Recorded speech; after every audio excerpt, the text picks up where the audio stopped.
If you have ever stood in a guitar shop reading a pickup spec sheet and wondered why one pickup costs $200 and looks identical to one that costs $40, you are not alone.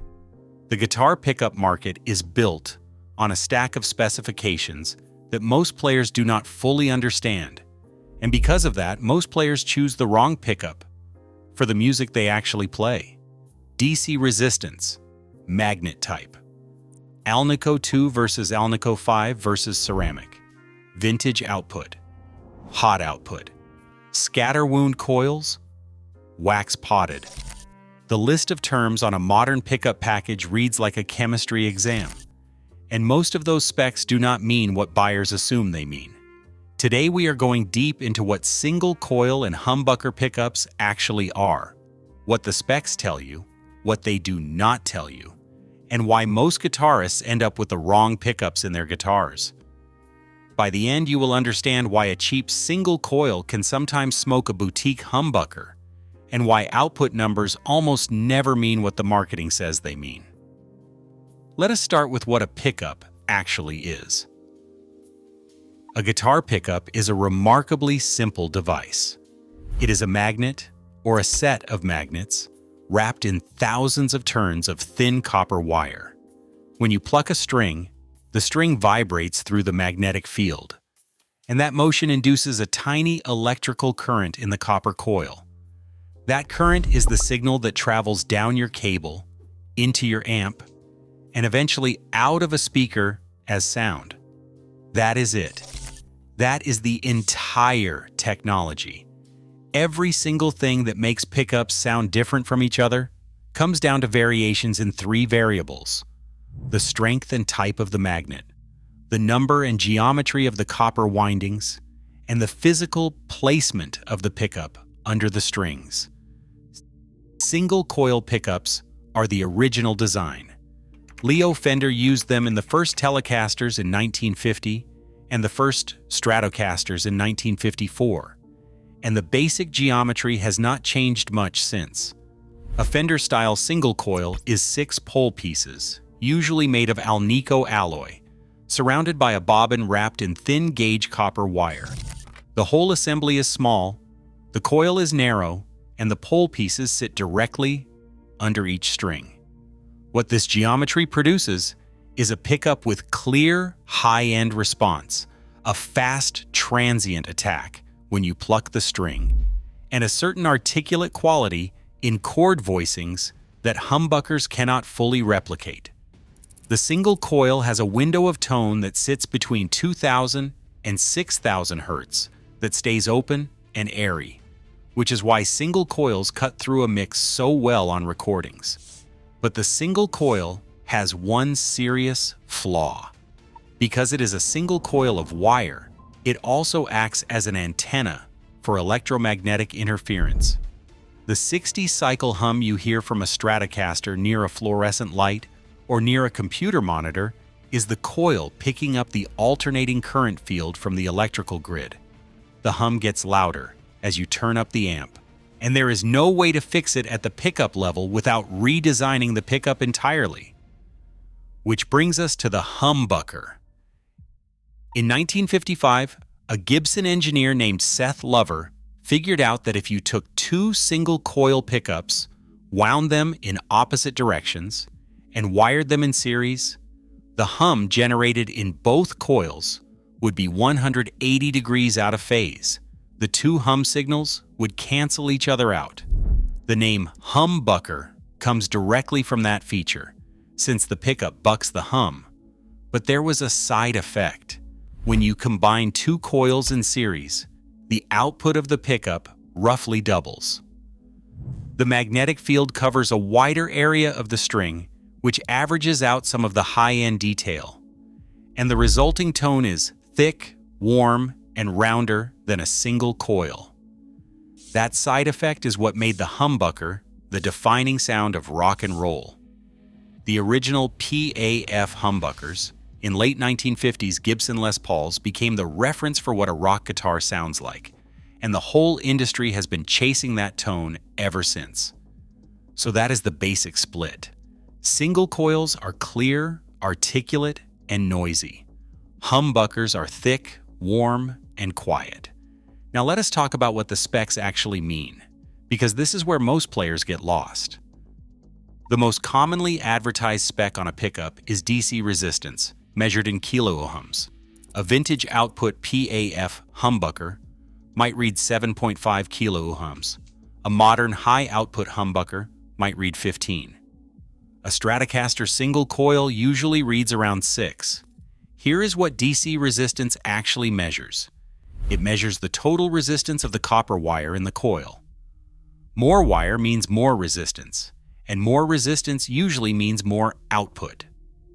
But DC resistance is not the same as output, and that is the single most common misunderstanding in pickup shopping. Two pickups with the same DC resistance can have completely different outputs if they use different magnets, different wire gauges, or different coil geometries.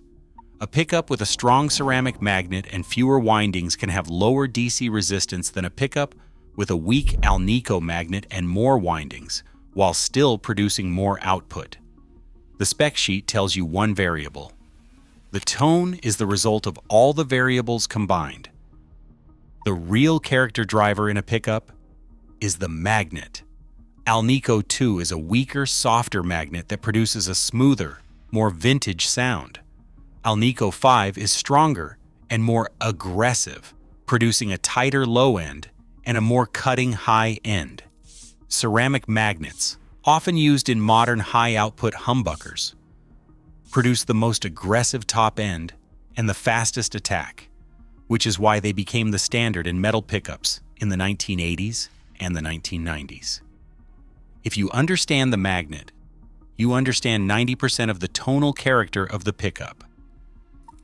The DC resistance tells you how hard the pickup drives the amp, but the magnet tells you what kind of sound is getting driven in the first place. Now let us talk about the output myth.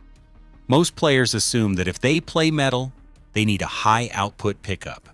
This is one of the most persistent misconceptions in the guitar world, and it is completely backward in modern recording. High-output pickups compress the signal before it reaches the amp.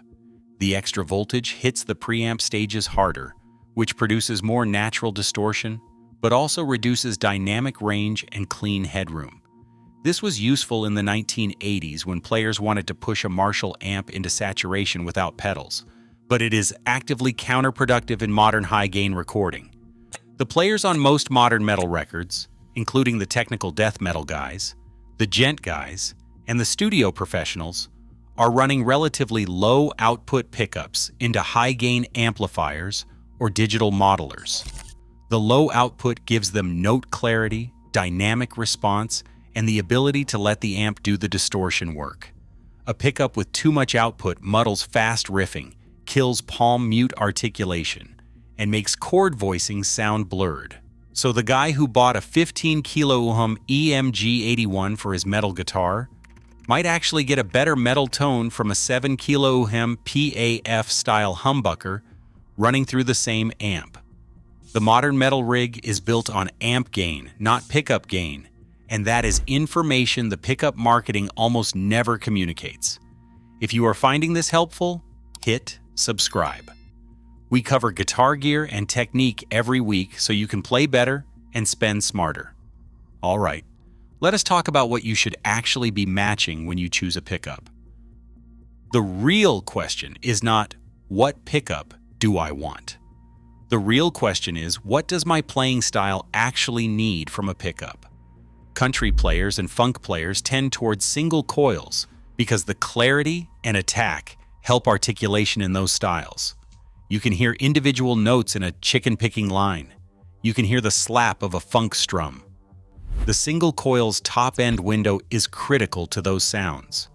Rock players, jazz players, and most metal players tend toward humbuckers because the thicker mid-range and the lack of hum are more important than the high-end articulation.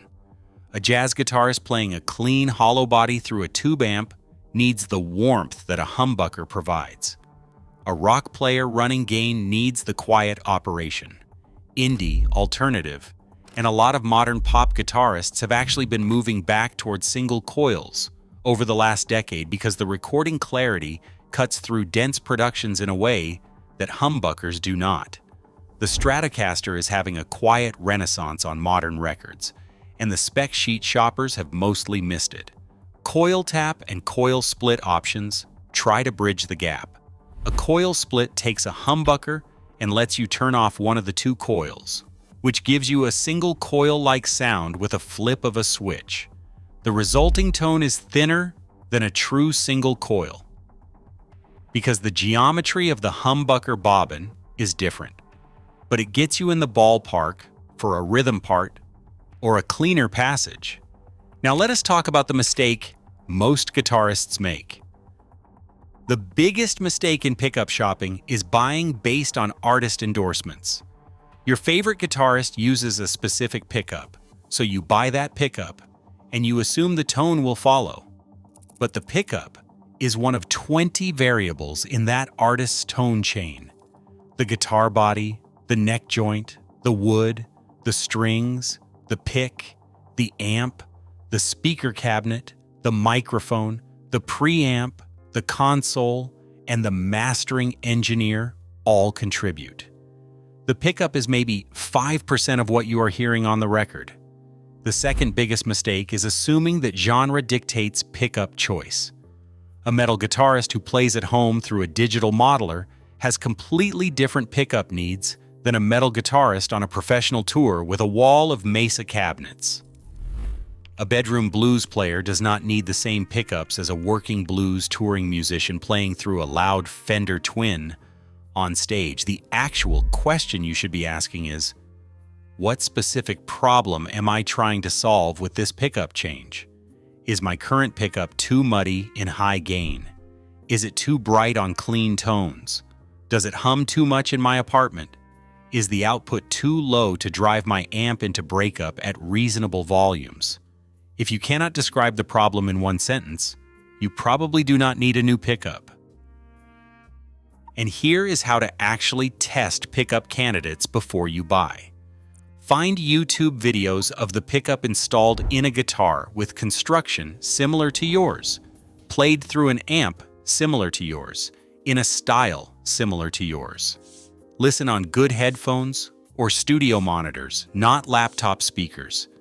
If you cannot find reference audio that matches your rig reasonably well, the pickup is likely too niche or too new to have reliable reviews, and you are gambling on a purchase. So the truth about pickups is simpler than the marketing makes it sound. Single coils are clear, articulate, and noisy.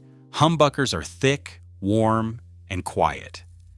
The magnet drives the tonal character. The output drives the amplifier interaction. And most players should worry less about direct current resistance and more about whether the pickup solves a specific problem in their rig. Pick the right tool for the job, and your tone will improve more than it would from any boutique pickup upgrade. Drop a comment and tell me what pickups you are running right now and whether you think they are the right choice for your playing style. And if you disagree with anything here, I want to hear that too.